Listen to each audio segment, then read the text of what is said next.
Bienvenidas y bienvenidos a Aprende en Casa 3, un espacio en el que vamos a poder aprender y divertirnos desde nuestros hogares, y el día de hoy lo haremos en la compañía de la maestra Cecilia Vargas. Ceci, ¿cómo estás? Bien, ¿y tú, Jenny? Contenta de que nos acompañes y muy contenta de estar con ustedes en esta clase de historia de quinto grado. ¿Ya están listos? ¡Comenzamos! Nos da mucho gusto que nos acompañen hoy, ya que hemos avanzado bastante en nuestro curso de historia y cada vez nos acercamos más a los tiempos contemporáneos. Así es, ahora nos encontramos situados en la década de los 70s. Estamos apenas a 50 años de distancia del presente y es importante analizar adecuadamente los acontecimientos que suceden en esos años para ver su influencia en nuestros días. ¡Exacto! Comprenderemos mejor los retos a los que se enfrenta el país actualmente después de aprender cómo se fueron dando los procesos como los que analizamos juntos la clase pasada, en la que aprendimos que las últimas 3 décadas del siglo XX mexicano fueron un periodo difícil en el que se sucedieron varias crisis económicas, como la crisis de la deuda, la del petróleo y las distintas devaluaciones que impactaron profundamente en el bienestar de la población. Cierto. La clase pasada aprendimos en qué consistieron esas crisis y también hablamos de que en un intento por controlar o encontrar una solución a los problemas entre los años 80 y 90, los gobiernos mexicanos empezaron a adoptar un nuevo modelo económico que ponía el énfasis en la libre competencia, la apertura de fronteras comerciales y la reducción de la participación del Estado en la economía. ¡Qué buena memoria, Jenny! Así es. Con la adopción de este nuevo modelo económico durante los últimos años del siglo XX, México se integró a acuerdos comerciales internacionales, como el Tratado de Libre Comercio que se firmó con Estados Unidos y Canadá en 1994, con la esperanza de que la libre competencia y el intercambio de productos en nuevos mercados impulsarían el desarrollo del país. Pero el problema fue que la libre competencia no se efectuó bajo las mismas condiciones para todos los países que entraron en el tratado, pues México no había alcanzado el mismo grado de industrialización y sus instituciones no tenían la misma capacidad para promover proyectos de desarrollo. Y si no mal recuerdo, esta competencia desigual generó que muchas empresas mexicanas quebraran, mientras que las que sobrevivieron se dedicaron a atender las necesidades del mercado extranjero antes que las necesidades del mercado interno. O sea, se les dio prioridad a lo de afuera, dejando de lado lo de adentro. Exactamente. Por eso resultó muy problemático el nuevo modelo, pues hacía que nuestro país dependiera mucho del capital extranjero, en especial de la inversión extranjera y de los préstamos de los organismos internacionales, por lo que la deuda externa, aumentó. Entonces, ante estos retos y con el cierre de empresas mexicanas y la disminución del gasto público, el desempleo y la pobreza aumentaron. También la marginación, es decir, la brecha, o sea, la distancia entre ricos y pobres, se hizo más grande. Maestra, pero también es verdad que el nuevo modelo trajo cambios positivos que modernizaron las formas de vida en nuestro país. Me refiero, por ejemplo, a la llegada de nuevos productos y servicios, como las tiendas departamentales, como las franquicias de comida rápida o las nuevas comunicaciones que permitieron un mayor intercambio con otras culturas de todo el mundo. Tienes razón. Y es que eso es lo que caracterizó en gran parte la situación de nuestro país en aquellos años. La combinación de procesos modernizadores y renovadores con la persistencia y agudización de antiguos problemas sociales. Esto es precisamente lo que estudiaremos hoy. ¿Cómo fue que a finales del siglo XX nuestro país experimentó un acelerado proceso de crecimiento urbano que estuvo aparejado con un aumento en la pobreza y la desigualdad? Oh, creo que ya comienzo a entender la idea. Pero, ¿qué les parece si analizamos esto más a fondo para que las alumnas y alumnos que nos están acompañando desde casa puedan entenderlo mejor? Perfecto. Pues a ver, para comenzar a hablar de cómo se dan estos problemas, es necesario que aprendamos primero sobre un fenómeno característico de esta época, la expansión urbana, o sea, el crecimiento de las ciudades. Este fue un proceso que estuvo impulsado por los movimientos de migración interna y la urbanización. Ah, pero ¿cómo es eso? Pues es algo muy común que seguro muchos de ustedes han vivido en carne propia. Vamos a ver un ejemplo para que podamos entenderlo mejor. Hola, ¿cómo están? Hoy quiero contarles un poco de mi historia. Pertenezco a una familia de migrantes. Mi papá es originario de Tamaulipas, de donde salió para buscar un mejor trabajo. Y mi mamá es de Veracruz. Partió de ahí cuando era muy joven, porque en su pueblo no había la atención médica que su hermano enfermo necesitaba. Mis padres se conocieron en Puebla. Ahí nací y viví hasta que decidí estudiar en la Ciudad de México. Ahora yo también soy migrante. ¿Ustedes son migrantes o conocen a alguien que lo sea? O sea que yo también soy migrante. Nací en Baja California y hace varios años vine a vivir a la capital. Ahora entiendo. Con migración interna nos referimos a los movimientos de personas dentro del mismo país. Eso, exactamente. Y como vimos en el video, existen diversos factores que motivan a las personas a dejar sus lugares de origen. Desde una falta de acceso a servicios médicos hasta la búsqueda de oportunidades de estudio y de trabajo. De hecho, este es un fenómeno muy común. Por eso los invitamos a que platiquen con sus papás y averigüen si ellos o sus abuelos provienen de otro estado. Verán que muchos de ellos también fueron migrantes en su época. Claro, en general se podría decir que las personas migran para buscar mejores condiciones de vida. Pues sí, y durante el siglo XX, en México, esta migración se daba principalmente desde el contexto rural al contexto urbano, o sea, del campo a la ciudad, generando enormes oleadas de nuevos habitantes que llegaban a las ciudades, incrementando la demanda de servicios públicos y de oportunidades de trabajo, y dando paso a un proceso de expansión urbana. Perdón que te interrumpa, pero algo no me está quedando claro. Si lo que hacían las personas era cambiar su residencia para buscar mejores condiciones de vida, ¿por qué dijimos que esto sería un problema? Es muy importante hacer una aclaración aquí. La migración no era un problema en sí mismo, sino que las autoridades no pudieron dar respuesta adecuada al rápido crecimiento de las urbes. Pues para poder acoger a todas esas personas era necesario garantizar una gran cantidad de servicios básicos, que iban desde las viviendas hasta el transporte. Pero ¿qué no? Si llegaban a las ciudades, ¿ya estaban ahí los servicios? Sí, pero no en todas partes. Los servicios se concentraban en las partes centrales y más antiguas de las ciudades, mientras que los nuevos migrantes que llegaban solían asentarse en las afueras y los alrededores, debido a que esos eran los espacios más accesibles económicamente, aunque carecieran de la mayoría de los servicios básicos. Así, el aumento de la población en las periferias hizo que la mancha urbana se expandiera, frecuentemente de forma desordenada y sin planeación. Veamos el siguiente esquema para que tengamos más claridad en esto. Miren, en estos mapas podemos ver cuánto creció la zona urbana de la Ciudad de México entre la década de los 50 y los 70. A simple vista podemos notar que la ciudad llegó a crecer en más del doble de su tamaño original. Y si revisamos los números, podemos ver que el territorio en kilómetros cuadrados y en cantidad de población llegaron a casi el triple de lo que había 20 años atrás. Imagínense cuánta gente había llegado a habitar la ciudad en esa época. Ahora entiendo. Pero al menos las personas que emigraban llegaban a zonas habitadas, ¿no?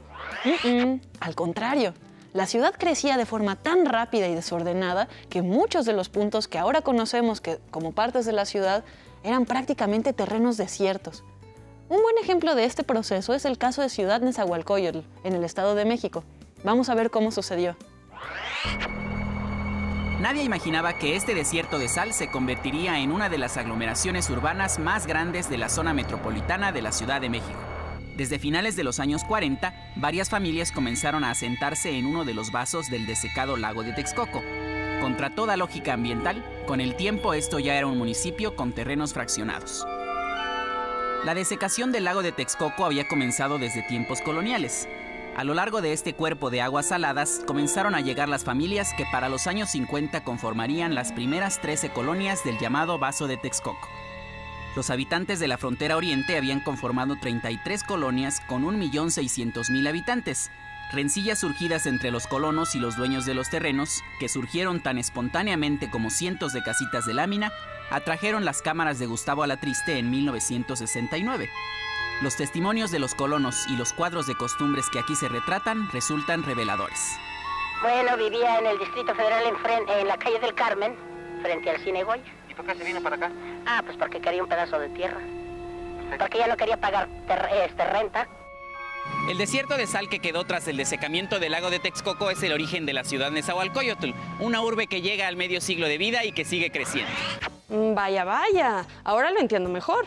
Las ciudades se expandieron en razón de los asentamientos irregulares de las personas que llegaban desde fuera, que se instalaban a vivir en terrenos baldíos, que al principio estaban en zonas que no formaban parte de la ciudad original, pero que con el tiempo se fueron integrando. Exacto. Y como ya lo dijimos antes, la velocidad con la que esto sucedía no le permitía al gobierno dar una respuesta adecuada. Lo cual dejaba en marginación a esa zona por falta de servicios elementales, como el servicio de agua potable o de gas. Exacto. Ahora, imagínense cómo eso acrecentaba las desigualdades en el acceso a servicio, a oportunidades de empleo también. Y me temo que es solo un ejemplo. Les invitamos a que en casa averigüen, hace 50 años, cómo era la zona en que ahora viven. ¿Ya existían las mismas calles y casas? ¿Había pavimento? Platiquen con las personas mayores de su comunidad y pregúntenles cómo ha cambiado su localidad y qué tan difíciles eran las condiciones de vida en su época. ¡Qué buenas preguntas, Jenny! Seguramente las respuestas que les den les sorprenderán. Ahora continuemos. Estábamos diciendo que la expansión urbana a finales del siglo XX fue un proceso muy acelerado, que se dio por lo general de manera bastante desordenada y que estuvo relacionado con el aumento de la desigualdad, porque en las nuevas zonas urbanas no todas las personas tenían acceso a los mismos bienes y servicios. Esta es una situación que aún ahora nos afecta. De acuerdo con cifras oficiales, más del 40% de la población vive en situación de pobreza y más del 20% aún se considera con algún rezago educativo. Bueno, pero al menos México estaba creciendo como sociedad y seguramente, a pesar de esta desigualdad económica y de servicios, la sociedad se solidarizaría con ellos para superar estas barreras. Ay, Jenny, pues lamentablemente no. A la marginación urbana de esta época se sumaban también varias formas de discriminación, como el racismo y el machismo, que eran actitudes que estaban sumamente generalizadas entre la población y que hacían que las desigualdades fueran más agudas y más notorias. ¿Discriminación? ¿Podríamos definir este fenómeno social para que las y los estudiantes en casa lo comprendan? Por supuesto. Vamos a ver la siguiente cápsula que aborda este tema. Este fenómeno social se fundamenta en la creencia errónea de que hay razas que nos hacen diferentes. El concepto crea prejuicios fundados en la distinción de una o varias características entre las personas. A pesar de que en el año 2000 se secuenció el genoma humano y se comprobó que no existen las razas, las expresiones racistas continúan presentes. Este fenómeno social puede darse de diferentes maneras. La distinción por color de piel es una de las más comunes, pero también se refleja en términos de clase social y económica, identidad de género, orientación sexual, expresión lingüística, creencias religiosas, entre otros aspectos. Bueno, con esto nos queda más claro a qué se refiere el racismo. Es la discriminación de las personas debido a su cultura, a su color de piel, y es una actitud negativa porque justifica la violencia y la exclusión de las personas que son erróneamente consideradas diferentes o inferiores. Así es. El racismo es un problema histórico que se remonta al proceso de conquista y colonización española hace 500 años. Pero que a lo largo de los siglos se ha mantenido como una actitud profundamente arraigada en nuestra mentalidad, que permite que se cometan injusticias y que se profundice la desigualdad. Esto es muy importante entenderlo, porque la discriminación, junto con la falta de accesos a servicios como la educación y la salud, fue un factor decisivo en el aumento de la desigualdad que caracterizó estos últimos años del siglo XX mexicano. Y lamentablemente, hoy en día esto es algo más común de lo que nos gustaría aceptar.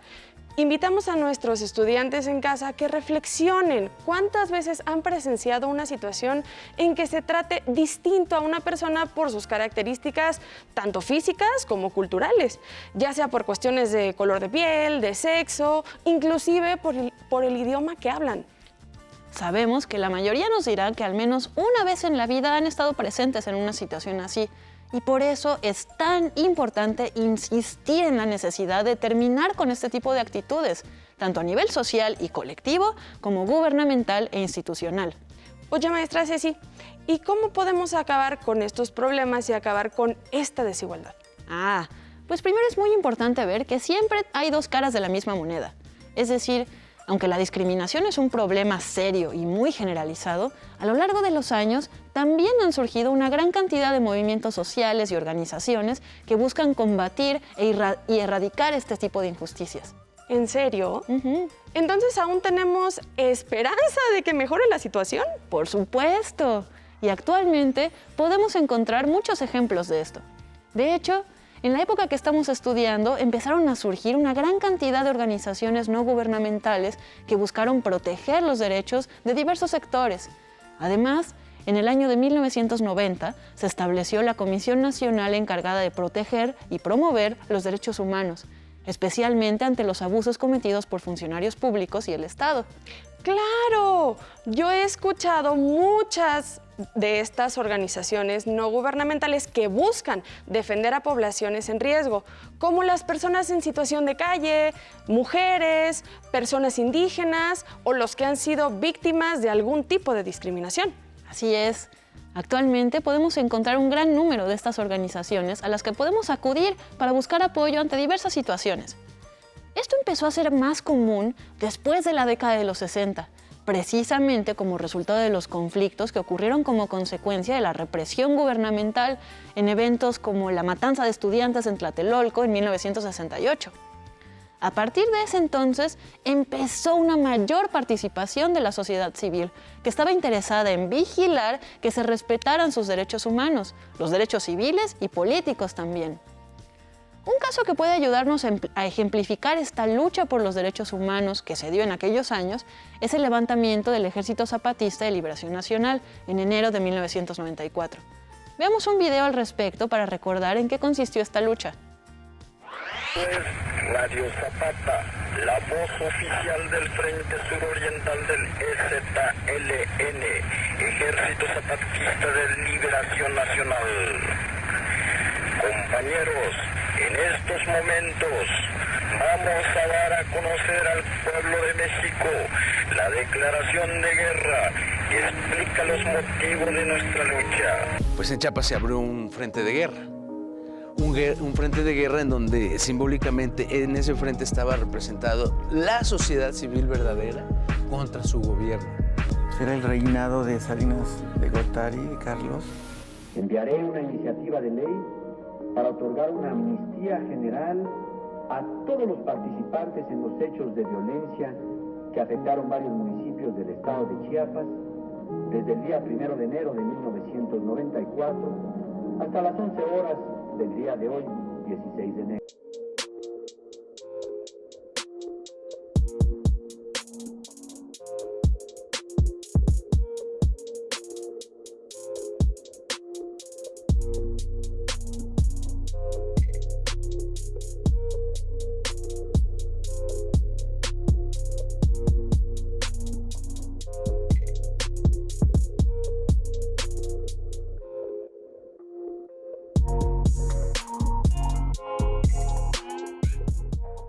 Es importante ver cómo los grupos que han sufrido discriminación, injusticia por siglos, se levantaron ya que no vieron pues otra manera, ya que al intentar el diálogo, vieron que el gobierno no les hacía caso. Que pues su mayor objetivo es pues visualizar a un sector de la población que está en desventaja, que es los grupos indígenas, ayudar en la concientización de derechos y desventajas. Es muy importante porque te das cuenta de que es una comunidad que está exigiendo atención y que realmente se le debe de dar. De hecho, recuerdo que mencionamos este movimiento en una clase, pero no pensé que hubiera sido tan importante. Por lo que entendí que este ejército zapatista se levantó en armas para defender los derechos de los pueblos indígenas, pero ¿cuáles son estos derechos? son derechos colectivos que reconocen las condiciones específicas de los pueblos originarios, en los que ocupa un lugar primordial el derecho a la libertad y a la igualdad, pero también a la libre determinación, a la autonomía y al trabajo digno. En aquel entonces, el STLN se formó como un movimiento de resistencia ante los cambios que provocó la adopción de un nuevo modelo económico del que estábamos hablando al principio de la clase, y que, aunque pretendió ser una salida al periodo de crisis que se vivió en los 70 y los 80, la verdad es que este modelo tuvo como consecuencia una agudización de la desigualdad y un aumento de la pobreza. Por eso, este movimiento popular, junto con muchos otros más que tomaron la vía pacífica, se dedicaron a denunciar las fallas del sistema y a promover entre la sociedad una nueva toma de conciencia acerca de los cambios que era urgente hacer para construir una sociedad más justa. El día de hoy pudimos aprender lo siguiente. Estudiamos las principales problemáticas que existen en el México contemporáneo, las cuales no son muy diferentes a las que han existido siempre en el país. Las clasificamos principalmente en 3 aspectos: expansión urbana, pobreza y desigualdad, siendo esta última a nivel institucional y social por la frecuencia con que se da la discriminación en la vida diaria. También pudimos aprender que como respuesta a estas problemáticas surgieron una gran diversidad de movimientos sociales que buscaban responder a esta situación de desigualdad y erradicar las actitudes discriminatorias, desde organizaciones no gubernamentales, organismos internacionales e incluso movimientos armados. Finalmente, les invitamos a que reflexionen un poquito sobre los cambios que han experimentado en sus historias personales, si en sus familias hubo migrantes o si alguna vez han sufrido algún tipo de discriminación. También les invitamos a que averigüen qué movimientos sociales en defensa de los derechos humanos han surgido en sus comunidades, porque estas organizaciones son muy importantes para construir una cultura de la paz y de la igualdad. Nos vemos hasta la próxima. Nos vemos en la próxima clase, maestra Cecilia Vargas. Muchísimas gracias por todo lo que aprendimos el día de hoy. Gracias, Jenny. Si te es posible, consulta otros libros y comenta el tema de hoy con tu familia. Si tienes la fortuna de hablar una lengua indígena, aprovecha este momento para practicarla y platica con tu familia en tu lengua materna. Por hoy hemos terminado con Problemas del México Contemporáneo, de Historia de 5º grado, y espero que lo hayan disfrutado tanto como nosotras. A continuación, lengua materna. Nos vemos en la próxima, pero antes, vamos a movernos un poco.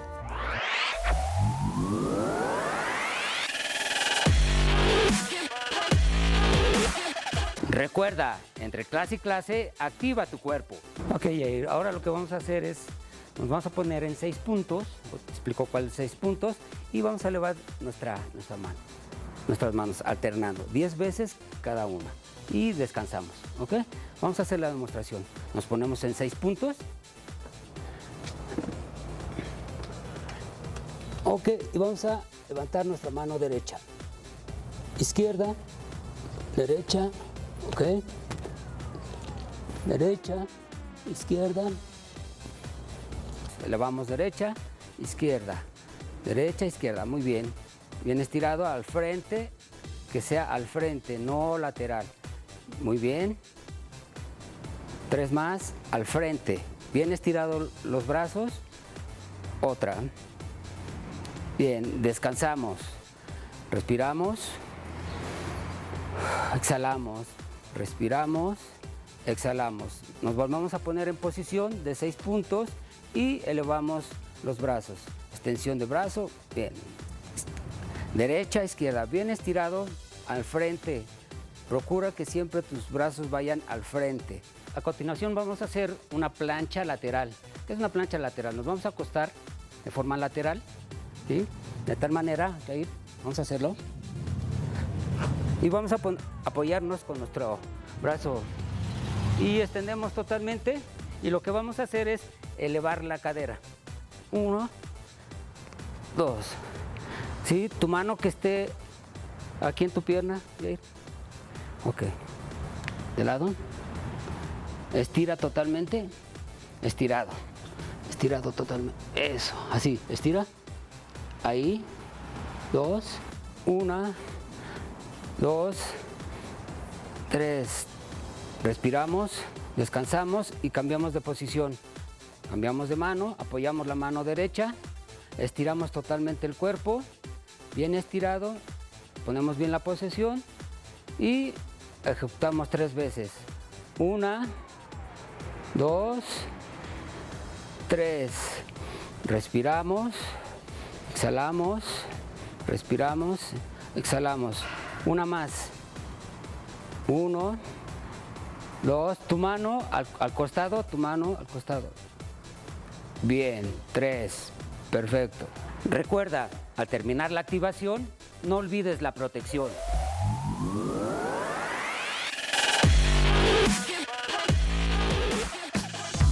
Si no tienes el libro de texto o necesitas ayuda para responder las preguntas, contáctanos.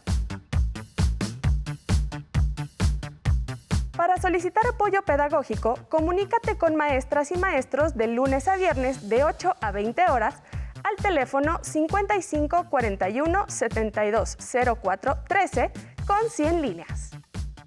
También puedes encontrar los libros de texto en la página conaliteg.sep.gov.mx. Si quieres volver a ver los programas de Aprende en Casa, los puedes encontrar en la siguiente liga: aprendeencasa.sep.gov.mx. ¡Nos vemos!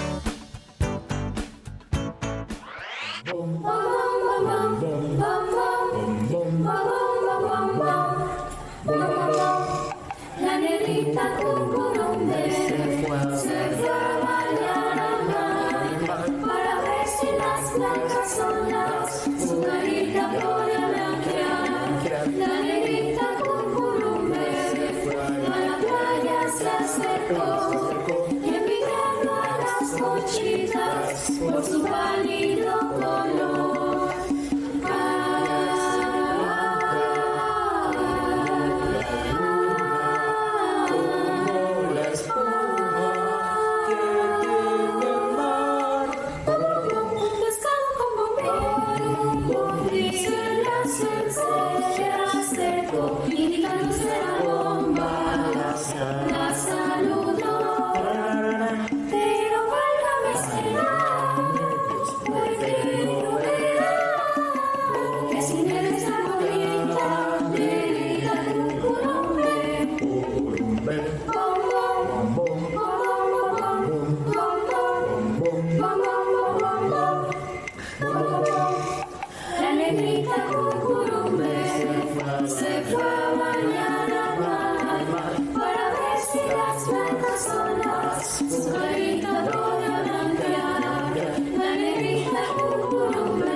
Por su pálido color.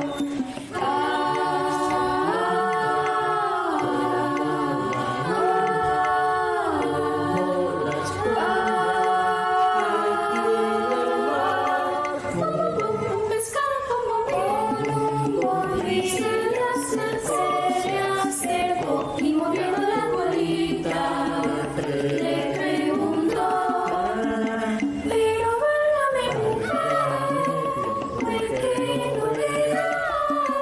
Qué bonita es su carita, negrita cucurumbe. Todavía me acuerdo la primera vez que vi germinar una plantita y en mi cabeza solo podía pensar qué tenía que pasar en él para que pudiera crecer. En mi casa todo empezó con un juego, con mi pequeño microscopio. A veces mezclando cosas en el baño y explorando todo lo que me encontraba a mi paso. En mi familia no era tan común que alguna mujer estudiara profesionalmente alguna ciencia y nunca faltó el familiar que me dijera: ¿por qué estudias eso? Nadie se va a querer casar contigo. Decidí estudiar ingeniería bioquímica porque me ayudó a entender cómo funcionaban los seres vivos, pero también empezó mi camino para descubrir soluciones que nadie más había encontrado. Hace unos años innovamos en el mundo de la nanotecnología, creando una nueva molécula capaz de matar virus, ayudando a acabar con una crisis de ébola. La vida te va a poner miles de retos. Está en ti seguir tus sueños, innovar y crear esperanzas y sobre todo dejar tu nombre marcado en la historia.